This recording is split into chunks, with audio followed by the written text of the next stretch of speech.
Olá a todos, bem-vindos ao segundo episódio do podcast Pensa Comigo. Para já é o que se chama porque não pensei numa coisa melhor.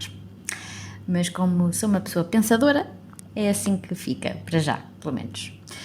Se tiverem alguma sugestão melhor, eu aceito. Quero mesmo agradecer-vos porque o feedback em relação ao primeiro episódio foi muito positivo e pelos vistos pecou por ser um bocadinho curto. E é verdade, eu concordo plenamente. Normalmente todos os podcasts que eu ouço, cada episódio é sempre, 20, 30 minutos e realmente é um espaço que dá para termos a liberdade para pensar e aprofundar um bocadinho mais as coisas que nós queremos trazer e falar muito. Foi uma experiência também, possivelmente vocês vão ter um bocadinho mais de conteúdo neste episódio. Eu quero falar de coisas muito random, ou seja, coisas várias que me ocorreram ou que eu acabei por encontrar e achar pertinente falar convosco. Deixem-me falar-vos um pouco sobre aquilo que eu ando aqui a fazer por casa. Sabem que eu sou uma pessoa que toda a minha vida, desde que eu me lembro, desde pequenininha, sempre inventei muitas histórias, sempre gostei muito de escrever. Eu via tipo desenhos animados e depois reproduzia as histórias em caderno e pronto, dava a volta que queria dar à minha maneira e fazia também desenhos e isso foi uma coisa que me acompanhou até mesmo na adolescência. Com a minha amiga de infância, a Rita, fazíamos histórias e depois fazíamos a parte dos desenhos também para fazer uma espécie de jornal, ou seja, de revista mesmo, do género. Nós inventávamos, tínhamos umas personagens na nossa cabeça e depois fazíamos as histórias, os diálogos e tudo mais, e reproduzíamos depois também a parte das notícias, porque eram pessoas famosas e então as nossas personagens são famosas, muito inspiradas na música. E pronto, e isso foi uma coisa que me acompanhou e continua a acompanhar. Então o que eu tenho feito é pegado em coisas antigas que escrevia e estou a transformar em livro, estou a transformar em romance. Na verdade são já 2 romances que eu tenho aqui no computador. Um deles está praticamente acabado e o outro comecei-o nesta fase de pandemia e também já está praticamente acabado. Eu tenho andado tão concentrada nisto, naqueles bocadinhos que eu tenho em que o Tomás está a descansar para escrever muito. E tem fluído bastante bem até. O primeiro livro, que eu já tinha começado há imenso tempo, há anos mesmo, tenho feito imensas alterações, mas eu acho que é mesmo assim, não sei se há por aí desse lado pessoas que também gostem de escrever e que levem a parte da escrita mesmo a sério. Provavelmente mais a sério do que eu, que não tenho assim grande fé naquilo que eu estou a fazer, mas é uma coisa que eu gosto e portanto faço. Mas é uma coisa que me ajuda também a relaxar e portanto eu acho que é normal fazer estas milhentas alterações porque as ideias vão acabando por fluir e depois acabamos por pensá-las de outra maneira e acabamos por adaptar as coisas. Eu acho que é normal. Então o primeiro livro que está por acabar há imenso tempo é um bocadinho mais, se calhar mais duro, no sentido em que, entrando um bocadinho naquilo que eu faço, é um livro falado na primeira pessoa, mas a cena é que não é só uma pessoa. Em cada capítulo é uma pessoa diferente a falar. Posso repeti-las, mas em cada capítulo é uma personagem que fala e que conta a sua perspectiva do que está a acontecer e tudo tem um seguimento e no capítulo seguinte há outra pessoa que vai dando a sua perspectiva sobre o que está a passar.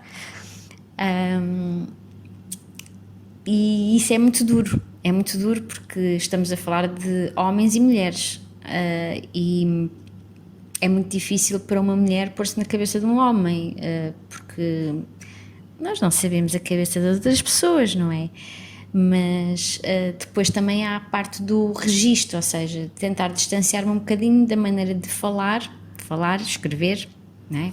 Criar a personalidade da pessoa, e não sei se estou a conseguir fazer muito bem isso ou não, mas em tempos enviei uns quantos capítulos que tinha para algumas pessoas e o feedback já era positivo nessa altura. Eu espero que venha a ser ainda melhor, mas é difícil mesmo, é um trabalho bastante complicado. E a história em si também não é fácil, mas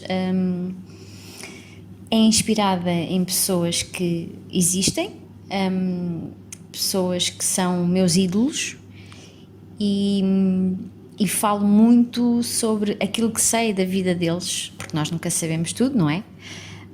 Inspiro-me muito em factos que são conhecidos, factos que são públicos e que dá para brincar um bocadinho com essas situações. Obviamente que é uma coisa que me tem dado um gozo imenso. Posso-vos dizer que desse primeiro livro, deixem-me cá ver, estou aqui com o computador na frente, neste momento está com 334 páginas.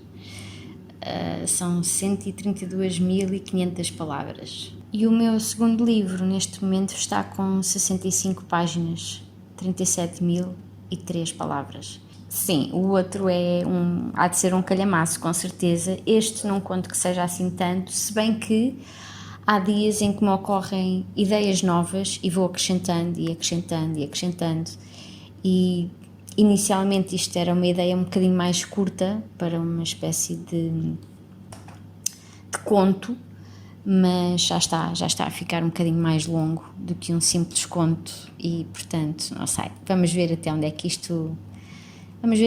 a imaginação me leva. É tudo à volta da música. Os meus maiores ídolos atualmente e já há muitos anos são músicos, é o que me leva a escrever. As histórias deles levam-me a querer escrever e a querer imortalizar essas pessoas. Fala muito em depressão, fala muito em relações amorosas, saudade, a distância, e é uma coisa que acabo por transportar para o segundo livro, embora sejam personagens diferentes, é outro tipo de situação. Mas sim, são fundamentalmente romances, é o tema que eu mais gosto de ler habitualmente. É romances e autobiografias e biografias, é assim a minha cena. Bom, e agora vocês vão começar a ouvir assim alguns barulhos, porque eu decidi vir gravar para o meu quintalinho. E pronto, e há passarinhos, e há vizinhos, e há essas coisas todas. Quero falar-vos dos livros que eu ando a ler, de momento. Ainda não me dediquei assim muito a fundo, mas estou a tentar, até porque são boas ferramentas de inspiração, servem muita inspiração para a escrita. Então, eu estou a ler, tem essencialmente a ver com músicos, não é? Porque já perceberam que é aquilo que eu gosto. Um deles é do Corey Taylor, é um best-seller do Sunday Times e chama-se Seven Deadly Sins. Isto tem basicamente a ver com o facto de ele não ser propriamente religioso, então não considerar que os conhecidos 7 pecados mortais são realmente pecados. Então ele explica no livro o que é que para si são de facto os 7 pecados mortais. Isto está muito engraçado, estou farta de me rir. Porque, pronto, vocês, para quem não sabe, Corey Taylor é o vocalista de Stone Sour e Slipknot, portanto, duas bandas que eu gosto muito, embora prefira muito mais a sonoridade do Stone Sour, que é uma cena assim mais rock grunge. Slipknot é mais pesado, não é? Embora goste imenso, até o meu filho gosta, portanto, na boa. É um homem já bastante vivido, digamos assim. Embora ainda não tenha, ainda tem para aí uns 47, 48 anos para aí, mas é bastante vivido. E estou-me a divertir imenso com este livro. O outro livro, o autor é amigo do Corey Taylor, amigo pessoal, tipo irmão mesmo, e inclusive costuma tocar com ele nos concertos a solo, porque o Corey Taylor também faz concertos a solo. e chama-se The Road to Nowhere. É escrito pelo Jason Christopher. E eu estou pronta a adorar também. Porque o Jason, lá está, também é mais ou menos da idade do Corey Taylor, tem uma vida também muito preenchida, como músico e como adolescente e pré-adulto completamente perdido. Portanto, a história está a ser muito interessante, cheia de conteúdo. Embora haja alguns detalhes que eu achava engraçado ele de pormenorizar mais, mas se calhar são coisas que para ele não têm tanta importância, portanto ele é que sabe o que é que há de escrever, não é verdade? Mas é muito engraçado. Fala, por exemplo, de ele fazer parte da geração Woodstock de 94, onde ele esteve a trabalhar como. Estou-me a rir porque estou-me a lembrar de coisas do livro. Esteve a fazer piercings sem saber fazer nada disso, mas pronto, ele queria trabalhar lá. Na verdade, ele queria estar no palco, mas não conseguia, na altura ainda não era ninguém, e então é muito engraçado. É inspirador porque estas pessoas vieram do nada e de casas completamente desoladas, não é? De famílias completamente desunidas e pronto, e conseguiram, estão cá, estão vivos e é muito fixe. E obviamente que está muito ligado àquilo que eu estou a fazer, a escrever. E pronto, são de facto uma grande inspiração. E sugiro então que vocês leiam, para quem gosta de música, Seven Deadly Sins e The Road to Nowhere. Eu comprei através da Amazon, Amazon Espanha, se não me engano. Vem em inglês, portanto, se quiserem em português não será a melhor opção. Não sei muito bem onde é que é onde comprar para terem em português, não sei se há ou não, mas eu escolhi comprar em inglês. Agora mudando completamente de assunto. Há poucos dias saiu uma notícia na SIC, fizeram uma espécie de reportagem sobre as dificuldades de sair de casa dos pais em Portugal. Parece que 64% dos jovens entre os 18 e os 34 anos ainda vivem com os pais. Ora, há sempre muito a dizer sobre isto.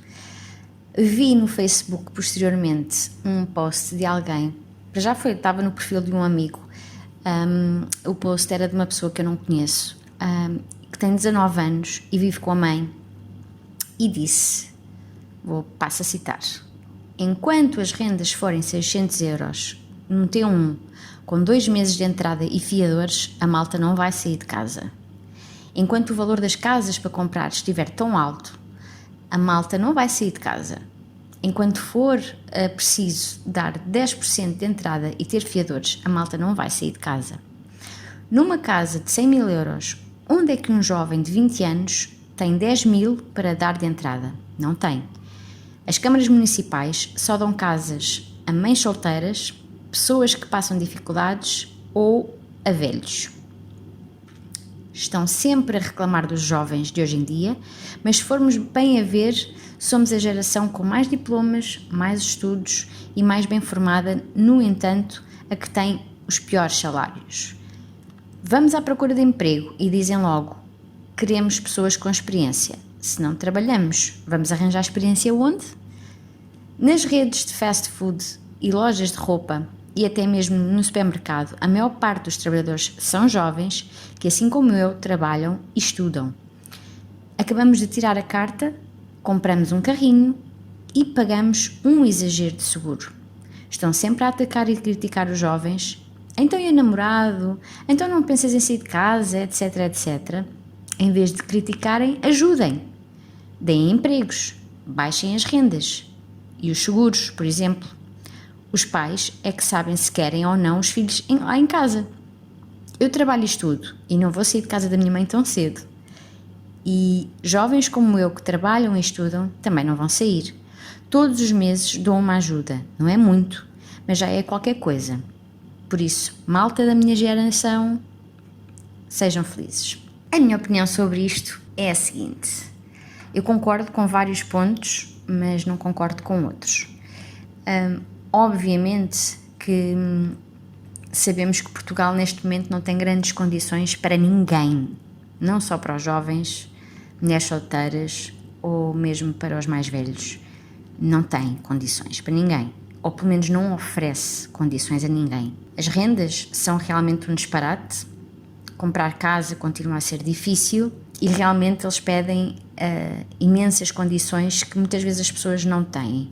Falo por experiência própria, que quando tive que comprar casa tinha que ter 2 fiadores no mínimo, tive que dar uma entrada, tive que garantir que existiam condições boas no trabalho e a efetividade para eles e a efetividade no trabalho para um banco ainda continua a ser uma coisa fundamental, o que é completamente ultrapassado, porque nós sabemos que estar efetivo ou não estar hoje em dia é igual a nada, porque ninguém está seguro no seu trabalho. E nem sequer estou a falar neste ambiente de pandemia, ok? Em que é tudo ainda muito mais imprevisível. Neste ponto, concordo a 100%. É impossível e se a malta puder ficar em casa dos pais, fica, obviamente. O que eu não concordo é no ponto sobre as câmaras municipais só darem casas a mães solteiras, a pessoas que passam dificuldades ou a velhos. Não dão. Ninguém dá nada a ninguém. Muito menos a mães solteiras, a pessoas com dificuldades ou a velhos. Ok? Existem muitas condições, muitas burocracias para que realmente uma pessoa possa ter uma casa. Não é assim, do pé para a mão, e não é simplesmente por ser uma pessoa solteira, com filhos, ou por estar a morrer à fome, ou por ser velhinho. Não é bem assim. Nisto não concordo em nada, porque ninguém, muito menos as câmaras municipais, dão o que seja. Mas depois é verdade que os jovens não são realmente ajudados, principalmente quando estudam, acabam a faculdade e depois, a menos que tenham um estágio, que seja um curso que permita isso e comecem a estagiar num sítio e, caso sejam bons, acabam por ficar a trabalhar nesse sítio onde estagiaram. Caso contrário, se não for assim um curso técnico, as possibilidades de terem trabalho são muito, muito reduzidas, realmente. E sim, o trabalho precário continua a ser uma realidade, nada mudou e pronto, as condições são as que são, como todos nós sabemos. Continua a haver muita escravização neste sentido. As pessoas, basicamente, quase que pagam para ir trabalhar. Agora, felizmente, os passos já são mais acessíveis, fizeram essa alteração e, por acaso, acho que veio ajudar bastante muitas famílias, mas de qualquer forma, depois há outros problemas inerentes aos transportes, que é uma pessoa ir ali tipo sardinha em lata, como se não houvessem comboios com carruagens suficientes para andar ou como se não houvessem muitos autocarros. Metem uns quantos a circular por hora e a malta vai ali em cima uns dos outros. Não é fixe. Concordo também com a questão da experiência. Já vi e li em muitos sítios onde estava a concorrer a alguma proposta de trabalho que realmente pedem experiência, mas as pessoas não têm propriamente a experiência de trabalhar num sítio para o qual estão a concorrer, certo? Porque nós não sabemos exatamente, e muitas vezes os anúncios nem sequer são claros nesse sentido, para nós percebermos se sabemos aquilo que vamos fazer ou não. É assim muito, muito relativo e muito injusto. Existe realmente muita pressão, porque o sistema está feito assim, para as pessoas terem trabalho, para poderem também pagar os estudos, tudo coisas que não são nada acessíveis, não é? Eu penso que as pessoas sabem mais ou menos os preços das propinas, é assim uma coisa exorbitante, e quando não falamos de propinas, falamos do preço dos livros. É absurdo. Depois, as críticas normais de então, e não casas, então quando é que sais de casa, e então ninguém te ajuda, tem que ser os teus pais a pagar as coisas, então não consegues emprego, arranja um trabalho qualquer, não precisas de gostar daquilo que fazes, basta ganhar dinheiro para poderes ajudar em casa e não sei o quê. Isso aí é mais complicado, não é? Nem todas as pessoas têm estômago para fazer determinadas coisas, para aguentar certos patrões, para aguentar certos ambientes de trabalho. Falo por mim, que já estive em alguns sítios que todos os dias me davam vontade de vomitar antes de ir trabalhar. É muito fácil criticar, realmente. Ajudar é que é mais difícil. Isso, concordo plenamente. O país é aquilo que nós sabemos. Nem os pais nem os filhos têm realmente grandes condições para subsistir. Por isso é realmente uma questão que todo o sistema, neste momento, acho que deveria ser revisto em relação a isto. E para esta semana é isto. Quero só dizer-vos, fazer aqui um disclaimerzinho muito importante, que vou fazer um giveaway para o meu aniversário, que é esta semana, dia 30. Um giveaway para quem gosta de maquilhagem. Acho que vai ser muito giro, acho que vão gostar. E por isso é para ficarem atentos ou atentas ao meu Instagram, ok? Porque o giveaway vai se passar por lá. Espero que tenham gostado deste episódio do podcast. Espero também que me acompanhem por aí nos próximos que virão e também nos vídeos normais do canal. Não se esqueçam de deixar as vossas opiniões não só sobre estes temas, mas também podem deixar sugestões sobre novos temas que vocês gostariam que eu abordasse. E é isso. Espero-vos no próximo. Um grande beijinho. Tchau, tchau.